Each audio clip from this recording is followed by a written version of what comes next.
بسم الله والصلاة والسلام على رسول الله. اللهم صل وسلم وبارك على سيدنا محمد وعلى آله وأصحابه أجمعين. إزاي الأم تنظم حياتها بالكامل خطوة خطوة؟ أول حاجة تعترفي إنك إنسانة مش مكنة. أول خطوة في التنظيف إنك تفهمي إنك مش مطالبة تعملي كل حاجة في وقت واحد.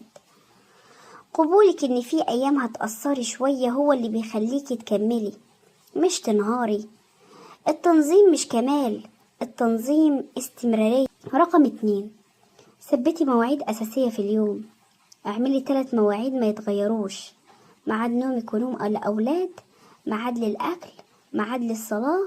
ولما دول يتظبطوا نص حياتك هتنتظم لوحدها. رقم 3، نظمي يومك حوالين الأولاد مش ضدهم. ما تحطيش جدول مثالي وكأن الأولاد مش موجودين. خلي وقت لعبهم يساوي وقت ترتيب خفيف، وقت نومهم يساوي وقتك، كده مش هتحسي إنهم معطلينك. رقم 4، قسمي البيت على أيام، مش كل يوم تنظيف شامل. يوم مطبخ، يوم أرضيات، يوم غسيل، يوم ترتيب، وكل يوم حاجة صغيرة مش البيت كله.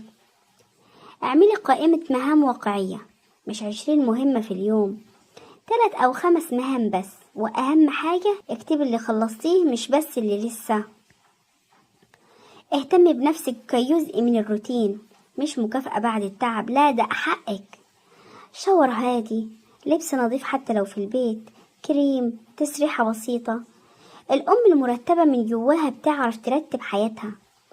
نظمي أكلك وأكل أولادك. اعملي تخطيط أسبوعي بسيط، أكلات سهلة. الأكل المتلخبط بيساوي يوم متلخبط. قللي الفوضى قبل ما تنظمي. التنظيم مش في ترتيب الكتير، التنظيم الحقيقي في التقليل. لبس مش مستخدم يتشال، حاجات ملهاش لازمة تمشي. كل ما الفوضى اتقلت التنظيم بقى أسهل. خصصي وقت ثابت لنفسك، حتى لو نص ساعة بالليل أو ساعة الصبح، ده وقتك انتي. قرآن، هدوء، كتابة، تفكير. الأم اللي ما بتقفش مع نفسها بتتوه. خلي ليومك بداية ونهاية. بداية اليوم نية زائد صلاة زائد ترتيب سرير. نهاية اليوم تهوية زائد تحضير بسيط لبكرة، ده بيخلي دماغك هادية. بطلي تقارني نفسك بغيرك، كل أم ظروفها مختلفة، ممكن ما يناسبكيش. خد اللي ينفعك وسيب الباقي. استعيني بربنا في كل حاجة. قولي: يا رب رتب لي حياتي وقويني وبارك لي في وقتي وعني. التنظيم الحقيقي يبدأ من القلب قبل البيت. افهمي يومك قبل ما تنظميه، مش تبدأي جدول من الصبح لليل كأنك مكنة. اقفي شوية وفكري: امتى انا فعلا فاضية نص ساعة؟ امتى الولاد بيحتاجوني اكتر؟ لما تعرفي ده يبقى عندك خطة حقيقية مش خيالية. خلي لكل حاجة وقتها الحقيقي. مثلا الغسيل مش لازم يصفي البيت كله مرة واحدة. الطبخ ممكن يتقسم على اليوم. ترتيب غرف الأولاد مش كل يوم كمال. هتتفاجئي ازاي اليوم بيبقى منظم من نفسه لما كل حاجة ليها وقت مناسب. لا تستني حد يساعدك. أحيانا الأم بتستنى زوجها أو الأولاد يساعدوها وتضيع وقتها في الانتظار. أم يومها منظم هي اللي تبدأ بنفسها، والباقي هيمشي مع الوقت.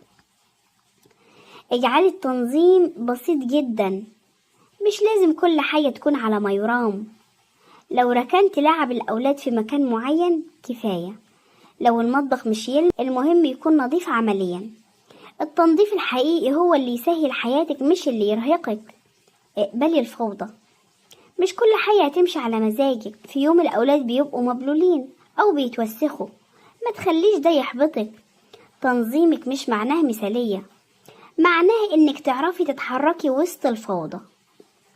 ركزي على نفسك وسط كل ده. 10 دقايق قراءة، شاي هادي، حتى سماع أغنية وانت في المطبخ، ده صغير بس مؤثر جدا. الأم اللي مهتمة بنفسها تقدر تنظم كل حاجة حواليها.